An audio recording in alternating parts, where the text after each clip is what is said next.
anybody hurt. They're making the situation worse by not letting everybody go. If they will let everybody go, we will move these cars, they can take the vehicle, and they can go. They said he'll let one person go if he moves those cars.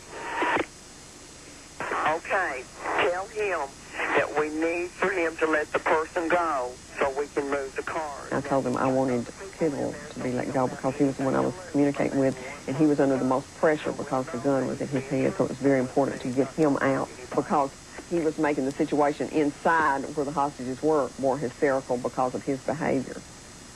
Nancy, please. Look, I'm begging. I've got a wife and 2 kids at home, and I'd love to see you again. How do you respond to a statement like that? There's no way you can respond to that when a hostage feels like they're fixing to be killed and it's going to be your fault.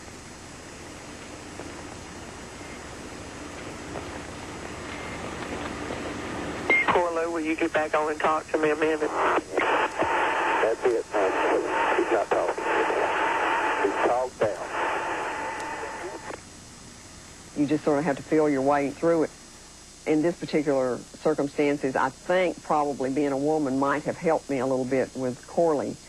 I don't know if it's because he'd been in prison or what. We're going to do what we can. We're going to do everything we can to resolve this situation without anybody getting hurt. Tell him to go ahead and let you out. Listen, Nancy, I'm going to come out. I'm coming out the passenger side of the door, and I'm going straight to that patrol car in front of him. If I'm going to kill my partner. Now, we're going to take care of the car up there. I want you to come out and come back here to us. We're going to take care of the car up there. We got a police officer who's going to move the car. No, that's not the deal. The deal is I'm coming out and going straight to that car, or they're going to kill my partner. I can't have that. You're not going to put that monkey on my back to have my partner killed, and that be on my conscience the rest of my life. No way. I'm going to the car.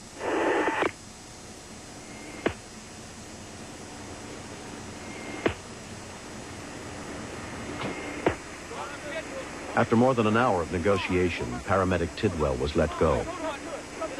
According to procedure, the SWAT team had to secure him until they could verify that he was not one of the escaped prisoners.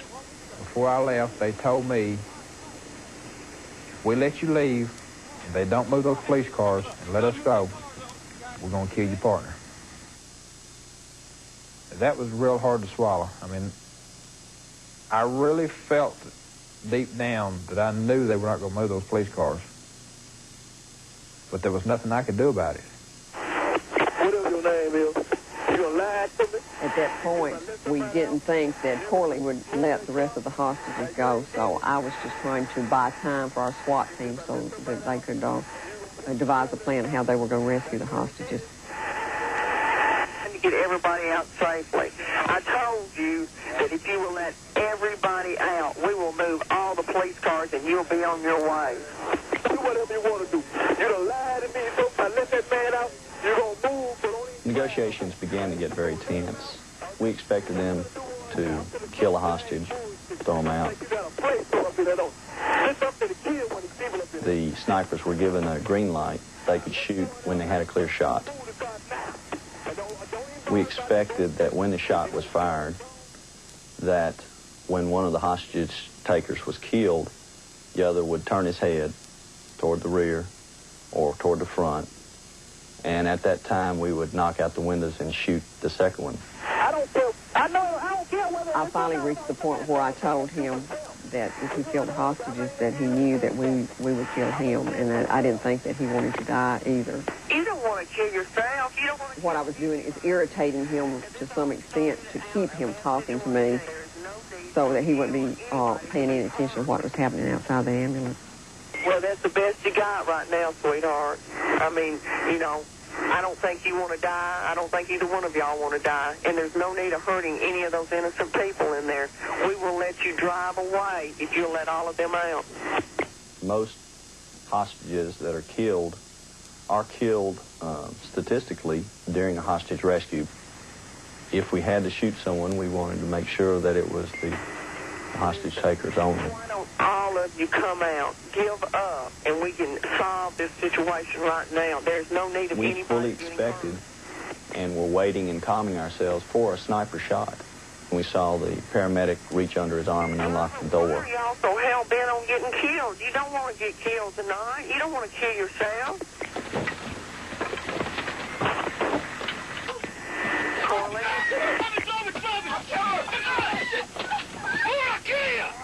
When the paramedic jumped out the front, we were forced to initiate the tactical rescue.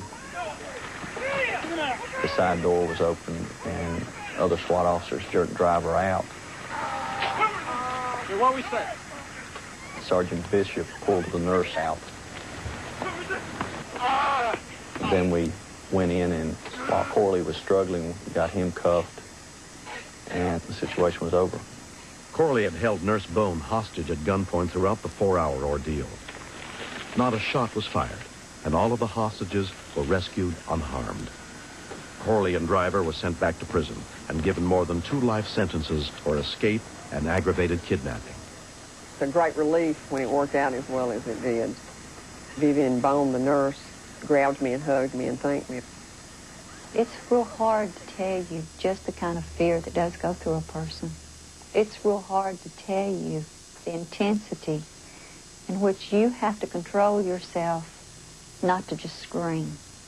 You have to draw on everything that you've got, everything that you know that's within you, just to cope with the stress at that time. I was amazed that no one got shot in the capture process. And I was amazed that I didn't get shot trying to escape. When Corley told the driver to go ahead and shoot me and throw me out, he was supposed to be counting to 3 and shooting. When he got to 2, I saw the SWAT team on the side of the unit. It felt like if I could get the door open and get kind of halfway out, then they would protect me. Negotiators in this incident really bought us a lot of time. We call them the mouth Marines because they really make it easier for the SWAT team. They get people to give up a lot of the time. I think overall that the police department did a very good job on this whole situation. Our negotiating team worked real hard and worked real well together. I think our SWAT team did a tremendous job. It was their expertise that got these hostages out, so most of the credit, I have always said, goes to them. I believe that we came so close to being killed that just to think about it sometimes is nerve-wracking. My most thankful part of it is that I'm alive, my partner's alive, the people that were innocent victims in it are still alive. Everybody's in custody, nobody's hurt. Next, I see the little girl run in front of the bus, and then I seen him put his bus in gear. Then I knew that he didn't see her.